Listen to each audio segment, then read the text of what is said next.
About 5 minutes to the Pirate Parrot show.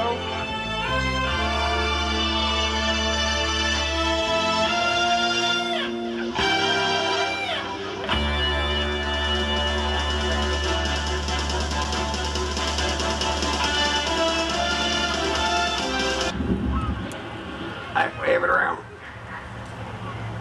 Alright, go get it. Go get it.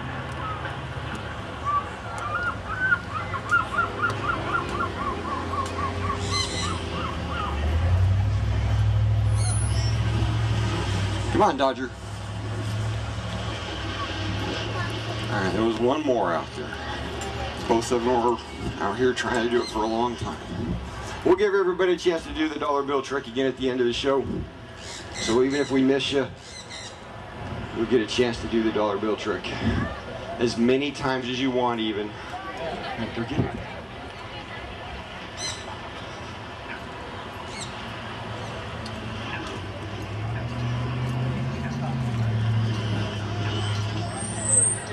Don't be taking them out, that's embezzling. I saw that.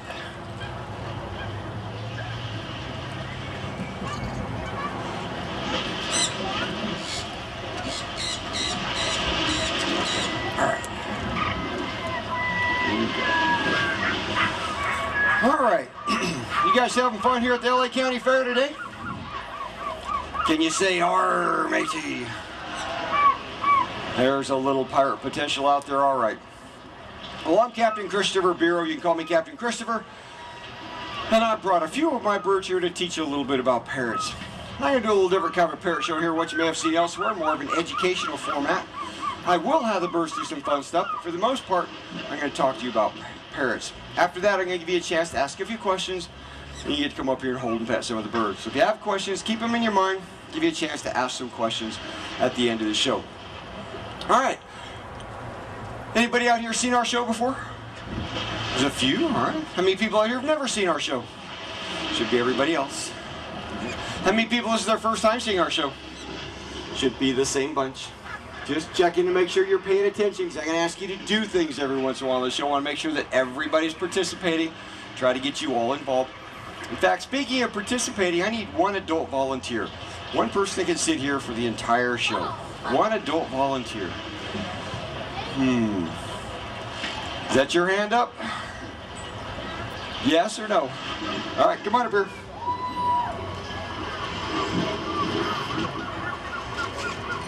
Come on, not your turn right now. Come on. Here you go. Alright, alright, let's pull this treasure chest over here so you can... Well, it's not going to make much difference, is it? Over a little bit. Alright, go ahead and have a seat on the treasure chest. And what's your name? Amy. Alright, Amy, you like people to think you wear clean clothes or dirty clothes? Clean clothes. Alright, we'll put the clean side on the outside for you. We're not going to tell her what's on the other side.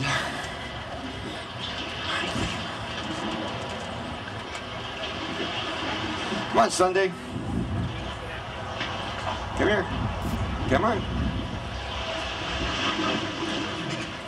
Alright, here we have Sunday. Sunday is a sulfur-crested cockatoo from Australia, and Sunday likes to cuddle. You just take Sunday right here, pull him up here close and pet him. Likes to be rubbed in here in his neck. Just reach right down inside those feathers and find his neck. He likes that. He raises a wing up a little bit. That means reach up here and pet me on my back. I like that. Nice back. Like that. Just working those feathers a little bit. Alright, your job right now is getting used to Sunday. Sunday's getting used to you. So at the end of the show, when people get to file by here and hold and pet some of the birds, they're going to get to pet Sunday. Okay, anybody out here have a parrot? What kind of parrot do you have?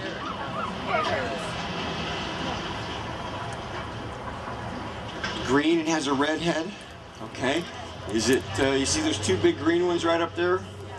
About that size? A little smaller maybe? Okay. Could be a red lord Amazon. Could be a Mexican redhead Amazon. You actually have a bunch of them living here, flying around. Mexican redhead. Okay. And Amazon. Alright. Anybody else? What you got? African gray, very popular these days. Just like when the TV show Beretta was on and sulfur-crested cockatoos were very popular. Sunday, behave.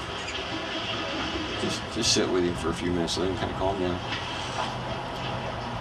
Just like when the TV show Beretta was on and sulfur-crested cockatoos are very popular because of Fred, right? The TV show Beretta. Well, today, African greys are very popular because of a very famous African grey by the name of Alex. Alex could speak in near complete sentences. He could correctly identify things by shape, by color, by count. He could even do some math, some subtraction, some addition. Alex very clearly proved scientifically that parrots can do much more than just imitate. They can actually have meaning with the words that they say. He worked with Dr. Irene Pepperberg at the University of Arizona for over 20 years before dying a couple years ago. Anyway, his legacy lives on. African greys are very popular still. Does yours talk much? A little bit? See, that's the thing. People think that because of Alex, they think that all African greys are fabulous talkers, right? And that's actually not true. In fact, not all of them will talk. So they're about the same as the Amazons as far as that goes. You know, you're probably going to have 90% of them that are going to talk. Some of them are going to be great talkers. But anyway, they're very popular, and they're really fun birds. Anybody else have a parrot? What you got?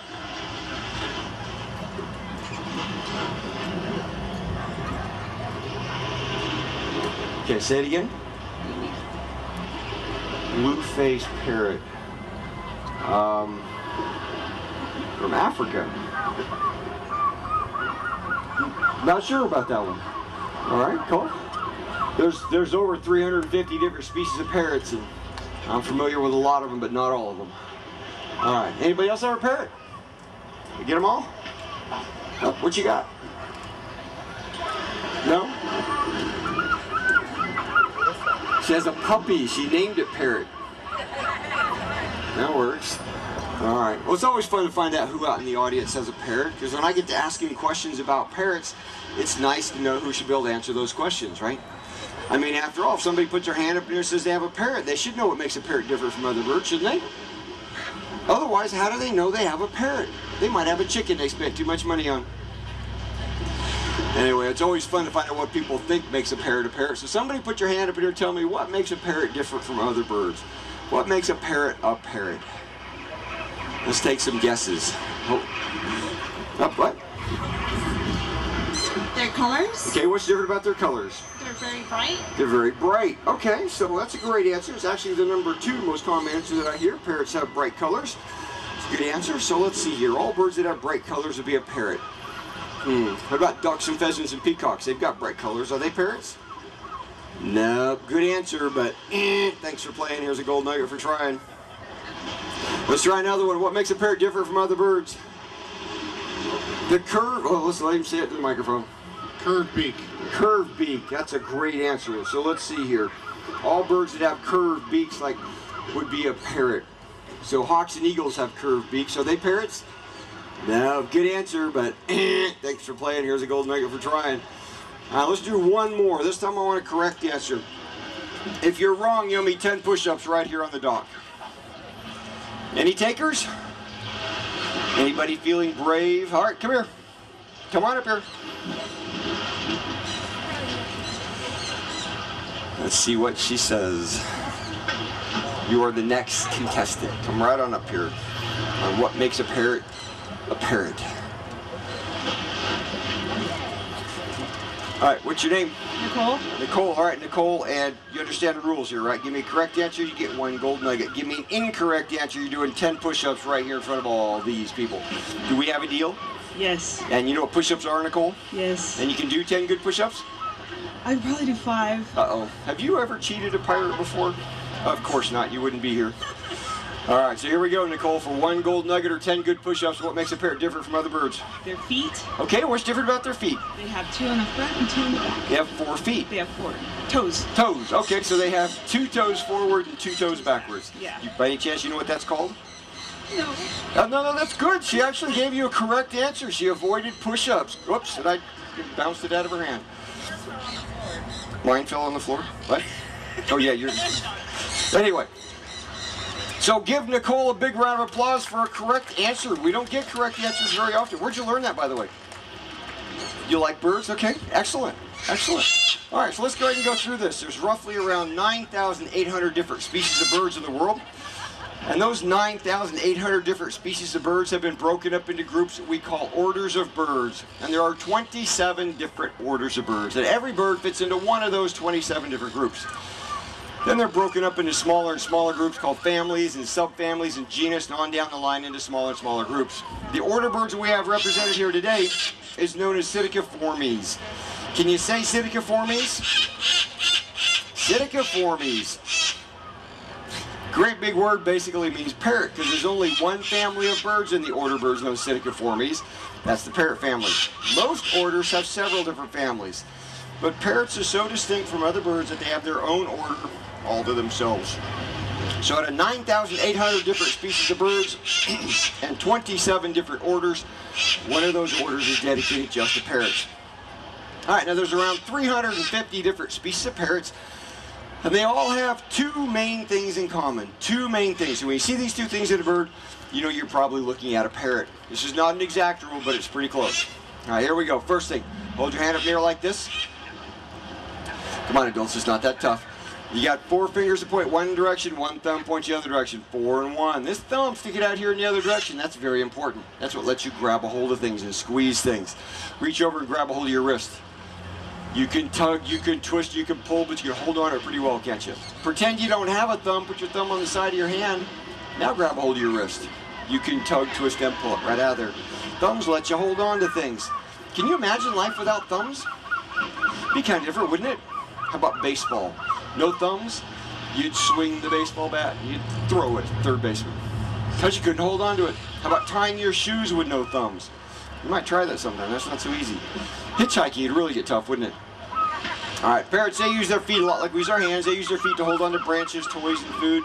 But they don't have 4 and 1 like we do. Instead, they have 2 toes that point forward, 2 toes that point backwards on each foot. 2 toes forward, 2 toes backwards. There's a great big word for this. It's called zygodactyl. Can you say zygodactyl? Zygodactyl. All right, Jack, let's go for a little walk and show everybody your zygodactyl toes. So in a way, you could say they have 2 fingers and 2 thumbs on either foot. 2 toes forward, 2 toes backwards. Zygodactyl.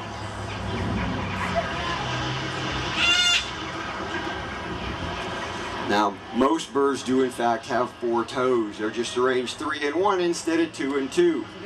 There are some species of birds that only have 3 toes, and the ostrich only has 2 toes. 2 toes forward, 2 toes backwards. Zygodactyl.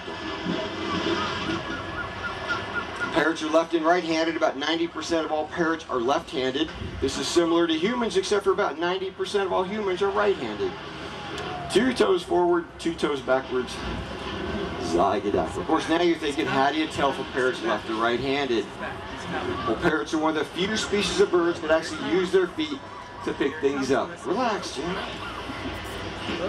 Most birds do not pick things up using their feet. There are a few species of birds that do, but not many. So if you pay attention to which foot the parrot is using the most often to pick things up, you can tell left or right-handed. They'll usually show a preference. All right, now Jack lets me do this because Jack trusts me a great deal. This is also why my birds at someplace around 30 to 50,000 people a year hold them and pet them. It's because they trust me. So here's a little demonstration of trust. People with cameras, here's a Kodak moment coming up on 3. See cameras coming out? We'll wait for you. Jack right here is a girl. Yep, Jack's a girl. In most parrot species, the boys and the girls look the same. You cannot tell boys and girls apart by looking at them. I had Jack for 5 years before I found out Jack was a girl. Took her to the vet. That little surgeon actually cut her open, looked down inside her body to find boy or girl parts. That'd make dating different, wouldn't it? Want to go to the vet with me? First date would be tough, wouldn't it? And you could be wrong. Anyway, when boys and girls look the same, that's called sexually morphic. When boys and girls look different, that's sexually dimorphic. And there are some species of parrots where the boys and girls do look different. But in most species of parrot, the boys and girls look the same. So they're sexually morphic. I had a girlfriend one time I think was sexually morphic. Anyway, demonstration of trust. You ready? Now do it 3 times. Here we go. Here's 1, 2, 3. Here we go, Jack. Ready? Up and over. All right, show us your wings. Show them you're not medicated. Good bird, Jack. All right, that's the first thing that makes a parrot different. The second thing that makes a parrot different has to do with their mouth. So I want you to open and close your mouth. Come on, adults, you do this all day long. Are you moving your upper jaw or your lower jaw? Lower jaw. Can you move your upper teeth? No, don't take them out back there. That's not what I meant. All right, most animals are like us. They can only move their lower jaw. They can't move their upper jaw. There are some animals that can move both the upper and the lower parts of their mouth. Parrots are one of them. All right, hold your finger up in the air like this. Reach over there and grab a hold of that finger and squeeze it. You got something hard in there, right? Bones. Pick one of those bones, hold on that bone, and think about that bone. Can you feel it? Because if Jack right here wanted to bite your finger, she could break that bone you're holding on to by applying someplace around 10 to 15 pounds of pressure to your finger. She could break that bone. She could actually remove your finger, bite it right off. 30 to 40 pounds of pressure applied to your finger. She has over 300 pounds of pressure available in her beak. And she could take that finger off just like that if she wanted to. Now you're sitting out here in the audience thinking, wait a minute, didn't he say we get to hold and pet some of these birds? Why is he telling us that they could bite our fingers off? Well, it's because I want to make sure that you understand just because you get to come up here and hold and pet some of these birds does not mean you get to hold and pet all parrots, right? The birds that I have here are all specially trained. They've been specially trained just like you guys are specially trained. You do know you're specially trained, don't you? Sure you are. You have the power in your mouth, you can bite people's fingers off. But you don't do that, do you? That's because when you were really small, somebody came along and taught you that biting fingers off is not a nice thing to do. All right, Mike Tyson probably missed some of that.